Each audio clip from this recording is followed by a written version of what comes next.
امام بنا دیا. یا اللہ کس طرح کی امامت دی؟ فرمایا میں نے اتنی اعلیٰ شان عطا کی ہے کہ اپنے لاڈلے رسول کو جناب ابراہیم کی نسل میں پیدا فرما دیا ہے. میں نے مصطفیٰ کو ان کی نسل میں پیدا کر دیا. قیامت تک کے لیے ان کا وقار بڑھا دیا. اللہم صلی علی محمد وعلی آل محمد کما صلیت علی ابراہیم وعلی آل ابراہیم. ان کی عظمت بڑھا دی اس لیے کہ جب وہ آزمائش سے گزر کر کے آئے پھر جو آسانی دی. میرے نبی پاک صلی اللہ علیہ وسلم نے دین ابراہیمی کی بہت ساری چیزوں کو رکھا. کہا میں ملت ابراہیمی پہ ہوں. جب کوئی مشکلات کو عبور کر کے آتا ہے، جب کوئی تکلیفیں سہ کر کے آتا ہے، اس کے لیے جو اجر ہوتا ہے، اس کے لیے جو پھر اللہ کتنی ذرا بڑی توجہ کیجئے گا.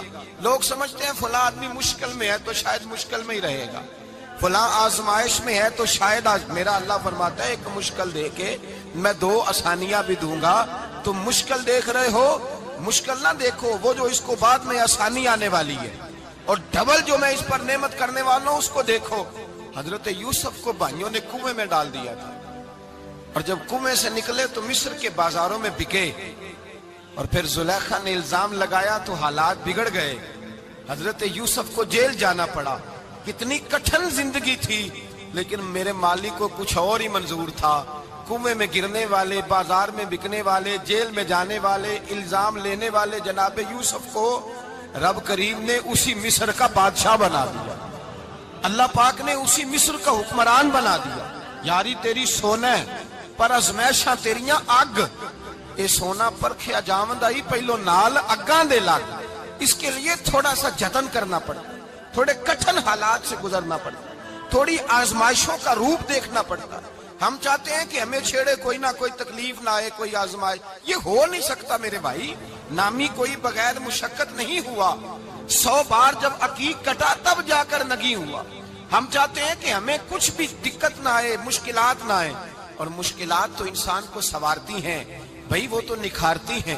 کبھی پوچھا کرو جا کر کے کسی گندم کے دانے سے کہ تو کہاں کہاں سے ہو کے آیا ہے، کہاں کہاں سے نکل کے آیا ہے، تو وہ بتلائے گا کہ بڑے مشکل مراحل سے گزرا ہوں، اور پھر اللہ نے مجھے طاقت دی ہے کہ میں انسان کے وجود کا حصہ بناؤں.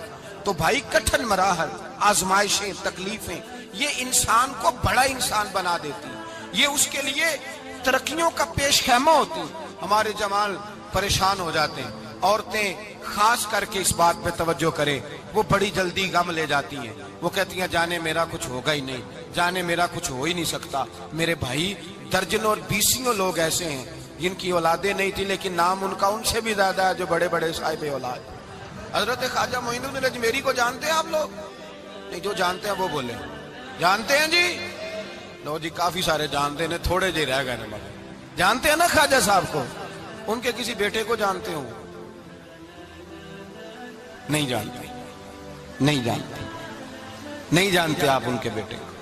حضرت خواجہ معین الدین اجمیری رحمت اللہ تعالیٰ علیہ کے بیٹے کو نہیں جانتے، لیکن ویسے آپ ہندوستان میں کسی آدمی کو چھیڑ کے دیکھیں وہ کہے گا میں خواجہ صاحب کا روحانی بیٹا ہوں، میں اولاد.